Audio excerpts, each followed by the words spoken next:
কিছু কিছু তো ধরুন আমাদের ফেলিয়ারও ছিল, যদি কোনো সন্দেহ নাই। ফেলিয়ারের পর্যায়ে যদি আমি বলি, এই যে দুটো পত্রিকায় আগুন লাগানো হলো, তারপরে আপনার 32 নম্বরের বাড়ি ভাঙা, এগুলো তো ফেলিয়ার।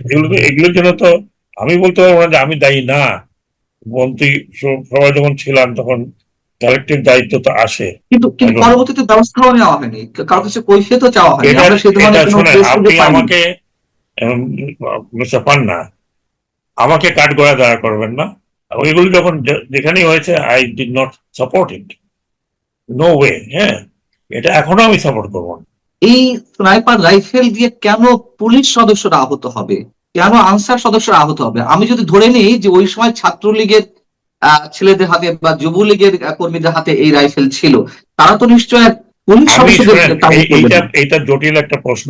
এই জন্য আমি বলেছিলাম যে আমি স্বরাষ্ট্র মন্ত্রণালয় থাকলে চেষ্টা করতাম এটা একটা ইনকোয়ারি করার জন্য। 15 আগস্ট পর্যন্ত জাতিসংঘের হিসেবে 1400 মানুষ হত্যাকাণ্ডের শিকার হয়েছে। গভর্নমেন্টের স্বাস্থ্য মন্ত্রণালয় ডিক্লেয়ার করলো, প্রজ্ঞাপন জারি করলো যে আপনি কি 832 জন আমাকে মারা এখন, গেছে পর্যন্ত। আমাকে এই সরকারের সবকিছুর জন্য জবাব দিতে ডেকে না না, নেবেন? জবাব দিই না, জবাব দিই না।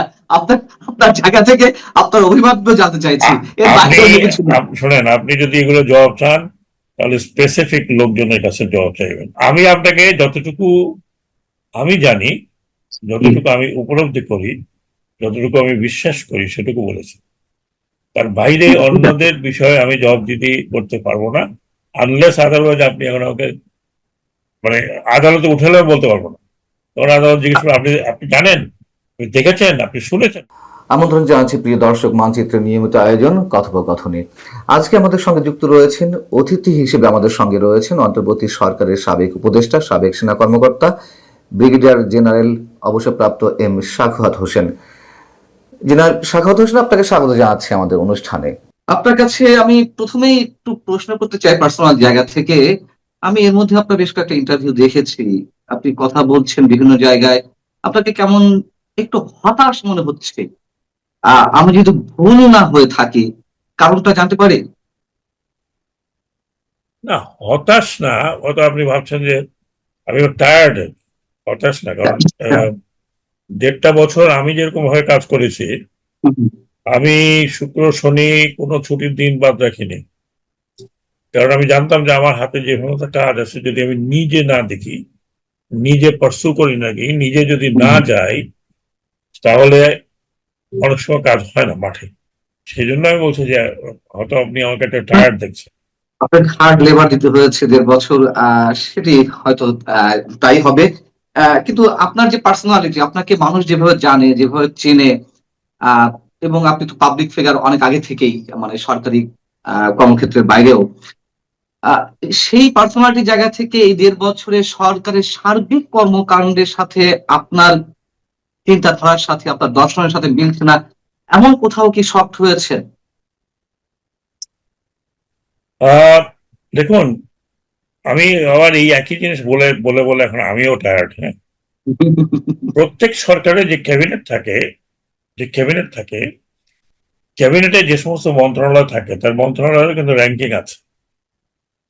কিছু কিছু মন্ত্রণালয়কে ধরা হয় খুবই ইম্পর্টেন্ট, যেমন ধরুন ফাইন্যান্স, স্বরাষ্ট্র, ল, এগুলি তো খুব ইম্পর্টেন্ট মিনিস্ট্রি। তারপরে ধরুন এলজিআরডি, তারপরে ধরুন সংস্থাপন, এগুলো important ministry. Most decisions are coming from there, ওখান থেকে আসে। বাকি আমি যেটা বললাম, বাকি মন্ত্রণালয় কিন্তু সার্ভিস মিনিস্ট্রি। আপনি বলতে পারেন এডুকেশন মিনিস্ট্রি, ইয়াস অফকোর্স, প্ল্যানিং মিনিস্ট্রি। এই কতগুলো মন্ত্রণালয় আছে যেগুলো কোর মিনিস্ট্রি বলি আমি, যদি বলি আমি তো কোর মিনিস্ট্রি। এই কোর মিনিস্ট্রি গুলোতেই ম্যাক্সিমাম প্ল্যানিং এবং পলিসি মেকিং। এবং প্রতি সরকারে একটা ছোটখাটো একটা কনসালটেটিভ বডি থাকে, যেটাকে আপনি যে কোনো কিছু বলতে পারেন। পকেট ক্যাবিনেট বলতে পারেন, কিচেন ক্যাবিনেট বলতে পারেন। সেখানে সবার ইনক্লুশন হয় না সবাই। তো কাজেই অনেক বিষয় আছে যেটা আমরা প্ল্যানিং লেভেলে জানি না, জানতাম না, অথবা আপনার ডিসকাশন লেভেলে আমরা জানতাম না। সিদ্ধান্তগুলো যখন হয়ে আসতো তখন আমরা জানতাম এখানে একটা সিদ্ধান্ত এই ধরনের হয়েছে। সেখানে আলোচনা, সমালোচনা, থ্রেড বিয়ার করা, সেটা হয়, কিন্তু ওই প্ল্যানিংটা বা ডিসিশনটা যখন তৈরি হয় সেই পর্যায়ে কিন্তু আমরা অনেকেই জড়িত ছিলাম না বা থাকি নাই। এইগুলো কথা সেখানে, কাজে হঠাৎ করে যদি একটা কিছু আসে তখন ওটা নিয়ে আমরা পরবর্তী পর্যায়ে জানতে পারি যে টেবিলে আসছে, এটা আলোচনা করতে হবে। আলোচনা না, কিন্তু পর্যায়ে থাকে। এই গুরুত্বপূর্ণ যে সিদ্ধান্তগুলো, রাষ্ট্রের গুরুত্বপূর্ণ সিদ্ধান্তগুলো, সেগুলো তো সাধারণত উপদেষ্টা পরিষদ বা মন্ত্রী পরিষদের যৌথ আলোচনার ভিত্তিতেই নেওয়া হয়ে থাকে। যার যে মন্ত্রণালয় সেখানে তার প্রায়োরিটি থাকে, এটা ঠিক আছে। কিন্তু কিছু বিষয় তো অবশ্যই পরিষদে আলোচনার ক্ষেত্রে, মানে আলোচনা সমালোচনা সবকিছু মিলিয়ে একটা সিদ্ধান্ত নেওয়া হয়ে থাকে। তো এমন কোন গুরুত্বপূর্ণ সিদ্ধান্তে আপনি থাকতেন না, বা পলিসি মেকিং এর জায়গায় আপনি থাকতেন না? আপনাকে তো আমি বললাম যে এর আগে, যে মানুষ যেভাবে আপনাকে চেনে, আপনার যে ইম্পর্টেন্স, মানে অ্যাজ এ পার্সন, আপনার জায়গা থেকে, সেই জায়গা থেকে তো আমাদের ধারণা ছিল আপনি গুরুত্বপূর্ণ সিদ্ধান্তগুলোর ক্ষেত্রে অবশ্যই আপনার কোনো সে থাকার কথা ছিল, অথবা আমরা ধরে নিয়েছি যে হয়তো আপনি গুরুত্বপূর্ণ ধরে সিদ্ধান্তগুলোর নিয়েছেন, মধ্যে। কিন্তু ক্যাবিনেট তো এভাবে ফাংশন করে না, কোনো সময় হুম, ক্যাবিনেট এভাবে ফাংশন করে নাই। বর্তমান কিভাবে ফাংশন করবে আমি জানি না, ওটা দেখলে আমরা বুঝতে পারবো। অতীতে কোনো ফাংশন এভাবে ফাংশন করেনি। কারণ আর কিছু কিছু তো ধরুন আমাদের ফেলিয়ারও ছিল, এতে কোনো সন্দেহ নাই। ফেলিয়ারের পর্যায়ে যদি আমি বলি, এই যে দুটো পত্রিকায় আগুন লাগানো হলো, এখানে আহ, আমি বলবো না যে অমুক মন্ত্রণালয়ের ফেলিয়ার, হুম। কালেকটিভলি আমাদের ফেলিয়ার। কিন্তু মন্ত্রণালয় বলতে গেলে স্বরাষ্ট্র মন্ত্রণালয়ের এটার দায়িত্ব ছিল। তারপরে আপনার 32 নম্বরের বাড়ি ভাঙা, হুম। এগুলো তো ফেলিয়ার, এগুলোর জন্য তো আমি বলতে পারবো না যে আমি দায়ী না। মন্ত্রী সবাই যখন ছিলাম তখন কালেকটিভ দায়িত্ব তো আসে, কিন্তু পার্টিকুলারলি যে যারা দায়ী ছিল তারা কি ধরনের অ্যাকশন নিয়েছে আমি বলতে পারবো না। আমি সেই জায়গা থেকে যদি আমি প্রশ্ন করি, জি, আমি সেই দুটো জায়গা থেকে যদি আমি ঘটনাতেই প্রশ্ন করি, দুটো ঘটনাতেই আমি আহ, বাইরে ছিলাম, মানে একদম প্রত্যন্ত অঞ্চলে ছিলাম।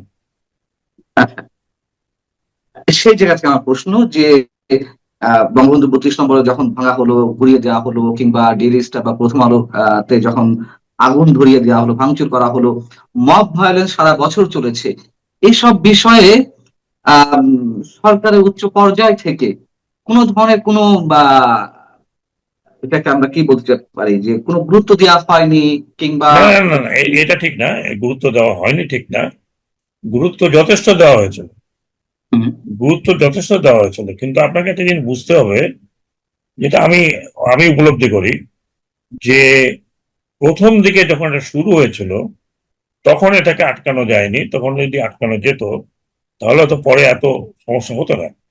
এবং এটা এটা এটা অফকোর্স এটা এই গভর্নমেন্টের, বা আমি স্বীকার করছি যে এটাই হতো ফেলিয়ার, এবং মব ভায়োলেন্স করতে পারিনি। এবং মব ভায়োলেন্স আপনি দেখেন এখনো কিন্তু কন্টিনিউ করছে না তা না।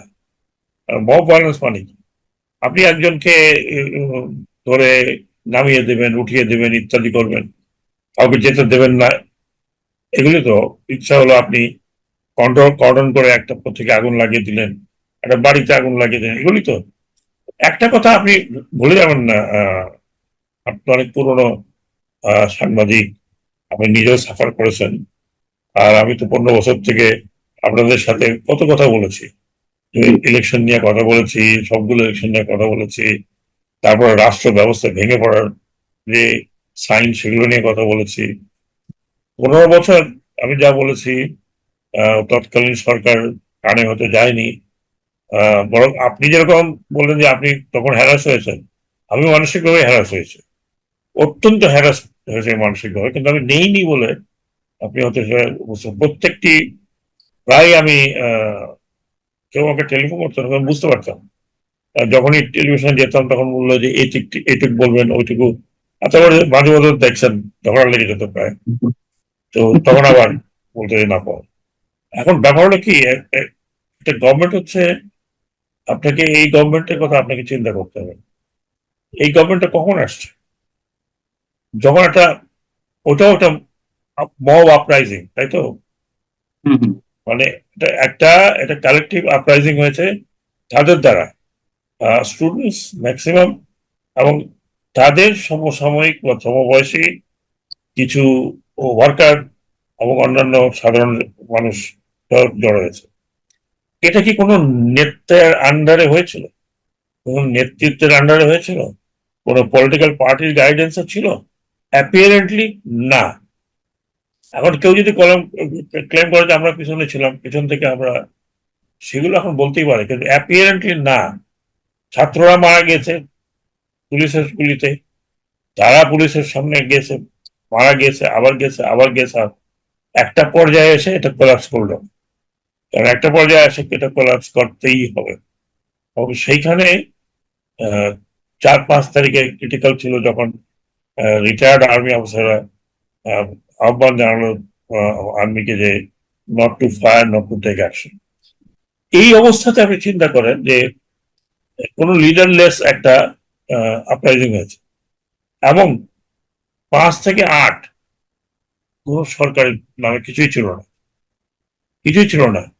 আপনার যারা 15 বছর ছিল তারা এদিক ওদিক পালিয়ে গেছে, দৌড়ে গেছে, ইত্যাদি হয়ে গেছে, কেউ ফেস করেনি, এভরিবডি ইজ রান অ্যাওয়ে।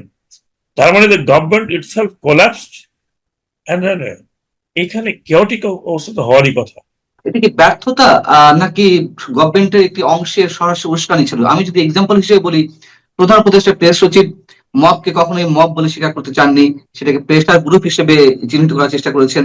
আইন উপদেষ্টা ডক্টর আসিফ নজরুল, সাবেক উপদেষ্টা, তিনিও মাঝে মাঝে এই ধরনের সংজ্ঞা দেওয়ার চেষ্টা করেছেন যে 18 বছর বা 17 বছরের আহ, ক্ষোভ, ক্ষোভের বহিঃপ্রকাশ এগুলা। যখন 32 নম্বর ভাঙা হলো, তখন উপদেষ্টা পরিষদের অন্যতম সদস্য, ছাত্র উপদেষ্টা সজীব, আসিফ মাহমুদ সজীব ভুঁইয়া, তিনি ফেসবুকে স্ট্যাটাস দিলেন যে আজ উল্লাস হবে। তো এইগুলো কি এক ধরনের সাপোর্ট না মব মব ভায়োলেন্সের প্রতি, এক ধরনের উস্কানি না? এগুলোর উত্তর আমার কাছে না আছে, বরং আপনি যারা এগুলো বলেছে তাদের কাছে চাইবেন। না, তারা উস্কানি, তারা যদি মনে করে এটা উস্কানি, উস্কানি কি না, কাজে এই এই আপনি আমাকে এই জটিলতার মধ্যে না ঢুকে না, বিষয় হচ্ছে, আপনাকে আমরা সবাই অন্যভাবে জানি। আপনি সাবেক উপদেষ্টা হিসেবে নন, সাবেক উপদেষ্টা হিসেবে নন, দেশের একজন সিনিয়র সিটিজেন হিসেবে কি মনে করেন? আপনি এটা এখন পাবলিক এটা ফিগার। শোনেন, আপনি যে বয়ান দিচ্ছেন, যদি তা হয়ে থাকে, সত্যি কথা বলতে কি আমি জানি না, how could I ignore of this, or আমি বেশিরভাগই সময় মাঠে থাকতাম, আমি ঠিক জানি না। এগুলো যদি হয়ে থাকে তাহলে definitely this is not correct thing. যদি কেউ কেউ বলে থাকে এটা, যে প্রেস সচিব কি বললো না বললো ওটা বাদ দেন, যদি কোনো উপদেষ্টা বলে থাকে উপদেষ্টা পর্যায়ে, তাহলে বলাটা ঠিক হয়নি। না বলে যদি চুপচাপও থাকতো যে কিছু অ্যাকশন হচ্ছে, বা আর স্বয়ংক্রিয়ভাবে যাদের অ্যাকশন নেওয়ার কথা তারা যদি অ্যাকশনে যেত, তারপরে বোঝা যেত যে উস্কানিটা কে দিচ্ছে কে দিচ্ছে না। উস্কানিটা তো বাইরে থেকে হয়েছে, ভিতর থেকে হয়েছে তেমনটা না, বাইরে থেকে হয়েছে, এপার থেকে হয়েছে, ওপার থেকে হয়েছে, বিভিন্ন জায়গা থেকে হয়েছে। তো এখন এই বাকিরা এগুলোকে কেন উস্কানি দিল, কেন বললো, তারা কি চিন্তা একবারও করেনি যে এটা একটা কালচার হয়ে যাবে, এবং সেই কালচারের ভোগান্তি পরে করতে হবে, অন্যরা ভুগবে। এবং মুক্তিযুদ্ধ ইস্যুতে যা কিছু ঘটেছে, আপনার ফিলিংটা কি আমরা একটু জানতে পারি?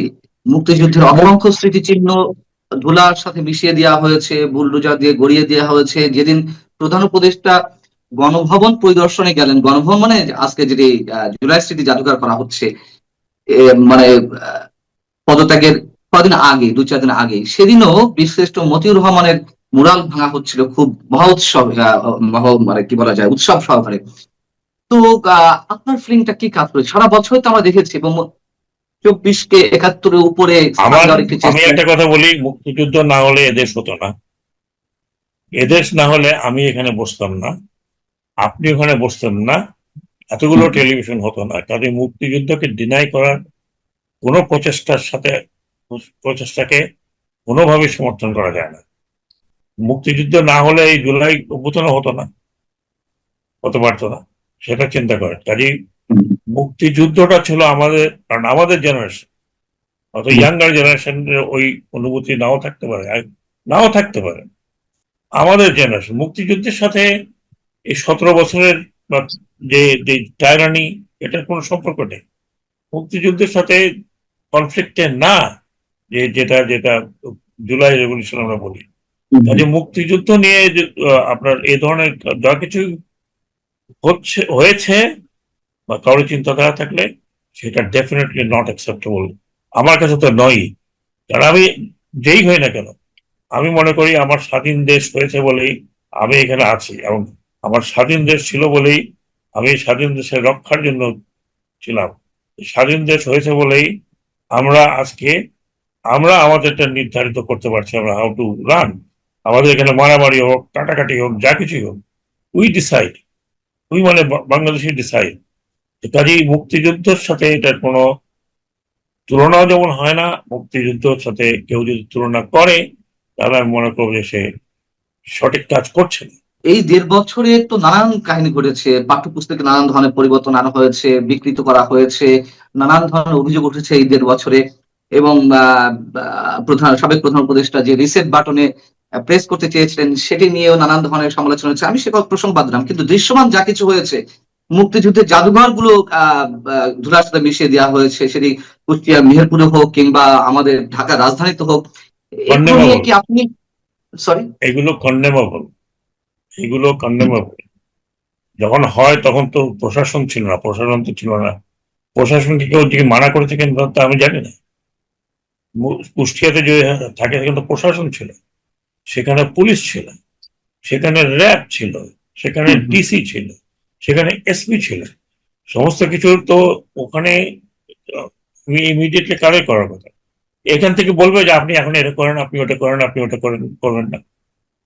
তো কিন্তু পরবর্তীতে ব্যবস্থাও নেওয়া হয়নি, কারোর কাছে কৈফিয়তও চাওয়া হয়নি। এটা আমরা সেই ধরনের কোনো শোনেন, প্রেস আপনি রিলিজ পাইনি। আমাকে মিস্টার পান্না, আমাকে কাঠগড়া দাঁড়া করবেন না, কারণ আমি আমি তার কথা চাই, আমি তার না, কথা চাই, আপনার যে পার্সোনালিটি আপনি সেই জায়গা থেকে আপনি আমাকে কাঠগড়াতে দাঁড় করবেন না। আমাকে যারা চিনে গত 15 বছর না আরো বেশি, তারা আমাকে জানে। কাজেই আপনি আমাকে আমি সেই জন্য তো এতটা দাবি নিয়ে প্রশ্নগুলো করছি, অন্য কাউকে তো প্রশ্ন আমি করার সুযোগ আমি পাচ্ছি না, আমার করছি আমি না। আমার অনুভূতিটা আপনাকে বললাম, জি, আমি আমার অনুভূতিটা বললাম, এবং এগুলো যখন যেখানেই হয়েছে I did not support it, no way. হ্যাঁ, এটা এখনো আমি সাপোর্ট করবো না, এখনো।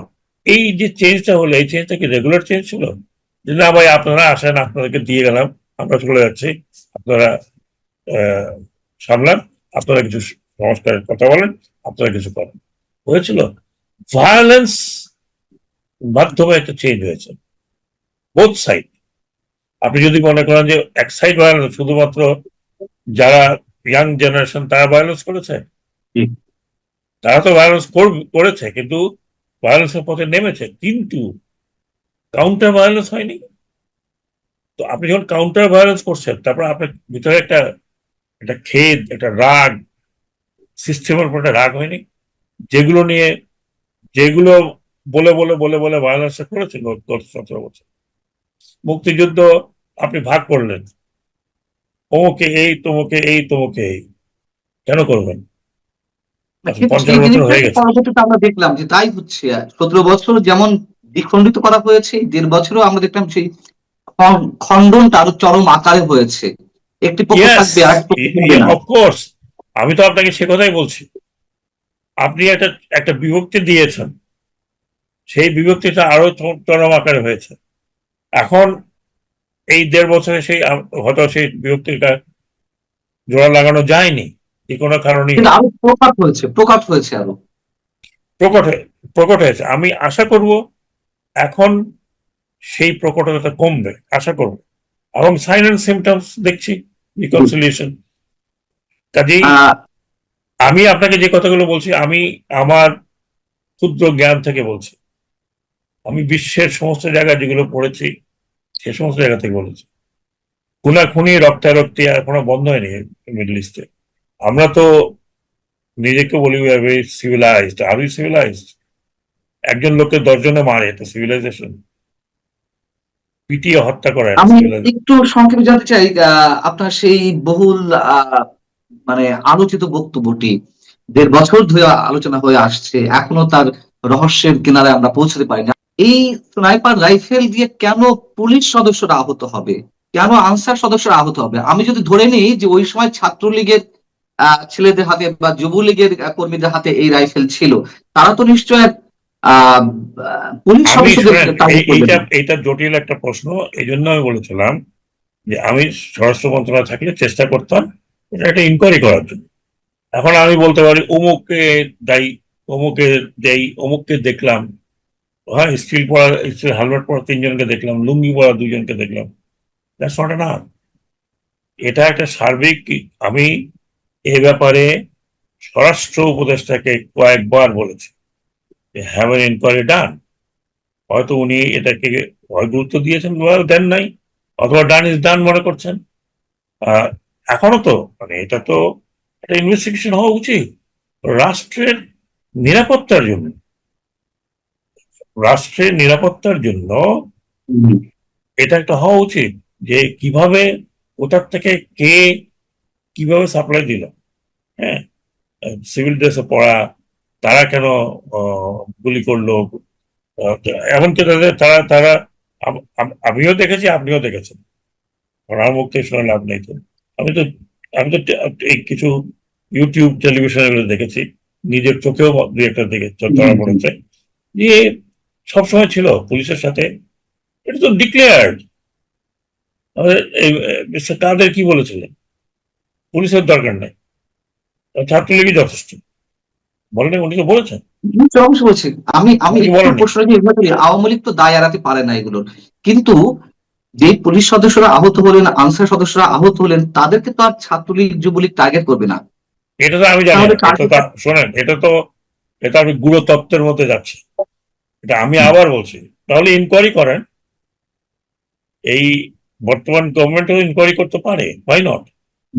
ভবিষ্যতে ভবিষ্যৎ পুলিশকে কিভাবে, প্রধানমন্ত্রী বলেছেন যে পুলিশ যাতে কোনোভাবেই মানে দলীয় ভাবে ব্যবহৃত না হয়, তাহলে পুলিশকে উনি বলেছেন, খুবই ভালো কথা, আমরা আশাবাদী যে তেমনই হবে। কিন্তু এইগুলি তো ইনভেস্টিগেশনের দরকার আছে। কেন ইনভেস্টিগেশন দরকার আছে?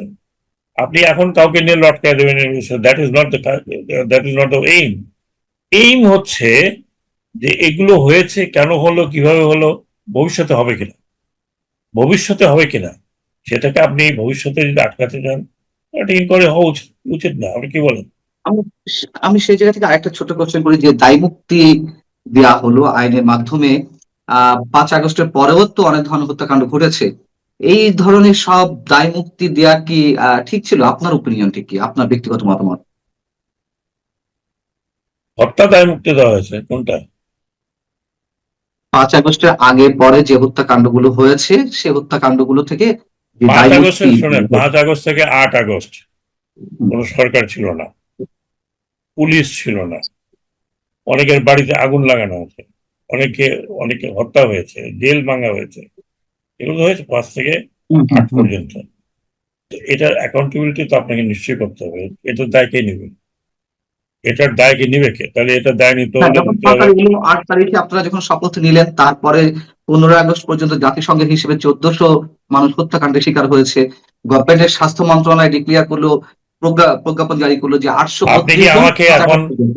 আমাকে এই সরকারের সবকিছুর জন্য জবাব দিতে ডেকে না না, এনেছেন? জবাব দিই না, জবাব দিই না। আপনার আপনার জায়গা থেকে আপনার অভিমত জানতে চাইছি, এর আপনি বাইরে অন্য কিছু না। শোনেন, আপনি যদি এগুলো জবাব চান তাহলে স্পেসিফিক লোকজনের কাছে জবাব চাইবেন, নট উইথ নিঃসন্দেহে মি। নিঃসন্দেহে অবশ্যই, কিন্তু তারা তো আপনার মতো এরকম লিবারাল নন, সহজে ধরা না, দেন না এইসব প্রশ্নের আমি ক্ষেত্রে। আমি লিবারাল বলে যে আপনি আমাকে সারাক্ষণ সবকিছুর জন্য জবাবদিহি করতে বলবেন? I am not, I have not. যেহেতু আপনি সরকারের প্রতিনিধি ছিলেন, এই জন্য প্রশ্নগুলো করা আমাদের কৌতূহলের জায়গা। ঠিক আছে, আমার শেষ কোশ্চেন, খুব ছোট ভাবে আমি যাচ্ছে। আমি আমি আপনাকে যতটুকু আমি জানি, যতটুকু আমি উপলব্ধি করি, যতটুকু আমি বিশ্বাস করি সেটুকু বলেছি। তার বাইরে ঠিক আছে। অন্যদের বিষয়ে আমি জবাবদিহি করতে পারবো না, আনলেস আদারওয়াইজ আপনি এখন আমাকে মানে আদালতে উঠালেও বলতে পারবো না। তখন আদালত জিজ্ঞেস করবে আপনি আপনি জানেন, আপনি দেখেছেন, আপনি শুনেছেন না। হ্যাঁ হ্যাঁ, আদালতেও বলবেন না। বাকিদের নিশ্চয়ই বলবে, বাকিদের আপনারা অ্যাপ্রোচ করেন। দিস গভর্নমেন্ট, যে সরকারটা ছিল, তার তার অল্টারনেটিভ কি ছিল আপনি আমাকে বলেন। What was the alternative? Alternative হয়তো ছিল না, কিন্তু কাজ করার অনেক অল্টারনেটিভ ছিল।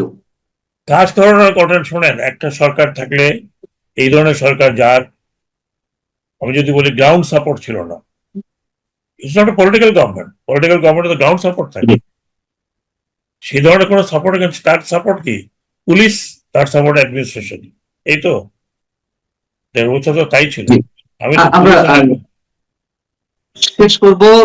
জেনারেল শাকত হোসেন, আপনাকে অনেক অনেক ধন্যবাদ আমাকে সময় দেওয়ার জন্য। আপনি ভালো থাকবেন, নিশ্চয়ই আবারও কথা হবে, নিশ্চয়ই আপনাকে আমরা আদালতে কাঠগড়ায় তোলার চেষ্টা করবো দাবি থেকে। করেন, আপনি আমাকে সব প্রশ্নের উত্তর তো আমি দিতে পারবো না। না ঠিক আছে, ঠিক আছে, এটা অধিকার থেকে বলছি, আর কিছু না। ভালো থাকবেন আপনি, দর্শক আপনারাও ভালো থাকবেন।